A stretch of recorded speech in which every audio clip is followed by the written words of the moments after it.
नमस्कार, जय शिवराय मित्रांनो. माझं नाव प्रतीक सुधीर चव्हाण. तर मी तुम्हाला आज एक अशी गोष्ट सांगणार आहे जी आपल्या बऱ्याच लोकांना कदाचित माहीत नसेल. त्याचं झालं असं, 1680 मध्ये आपल्या शिवरायांना देवाज्ञा झाली. त्यानंतर 9च वर्षात म्हणजे 1679 मध्ये शंभूराजे सुद्धा गेले. तेव्हा औरंगजेब दख्खनेत होता आणि दख्खनेत तो एवढा वैतागला होता की तो आता काहीही करून आपल्याला आपले किल्ले त्याला घ्यायचे होते. अशा वेळेला काय व्हायचं, आपला जो किल्ला होता रसद असेपर्यंत तो पूर्णपणे लढवला जायचा. शेवटी रसद संपली की आपले मराठे काय करायचे, खालती येऊन वाटाघाटी करून खंडणी घेऊन किल्ला परत देऊन टाकायचे. किल्ला औरंगजेबाला देऊन टाकायचे. मग ज्या किल्लेदाराने तो किल्ला जिंकलाय, म्हणजे ज्या औरंगजेबाच्या सरदाराने तो किल्ला जिंकलाय, तो सोन्याची चावी औरंगजेबाकडे पाठवायचा आणि त्या किल्ल्याला नवीन नाव दिलं जायचं.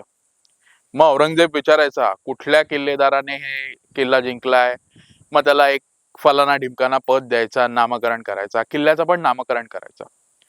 एवढं झालं की औरंगजेब तो किल्ला पूर्ण रसदेने भरून टाकायचा. म्हणजे इतकी रसद भरायचा की पुढची 5 वर्ष किल्ला पुन्हा नव्याने उभा राहील. म्हणजे 5 वर्षासाठी पुन्हा किल्ला नव्याने उभा राहील. एखादा नवऱ्यासारखा किल्ला सजला की एखाद्या काळ रात्री मराठे एखाद्या कठीण कड्यावरून जाऊन किल्ला पुन्हा ताब्यात घ्यायचे.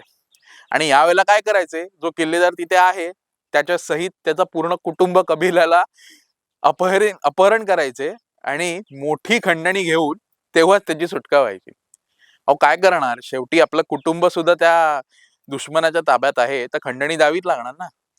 अशा रीतीने मराठ्यांनी आपल्या राजाविना 25 वर्ष औरंगजेबाला छळला. 25 वर्ष.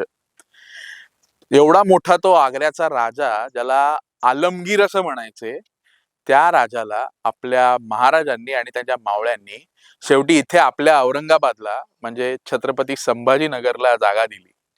म्हणजे तुम्ही विचार करा, आपल्या महाराजांनी आणि आपल्या मावळ्यांनी त्याला सळो की पळो करून सोडले होतं.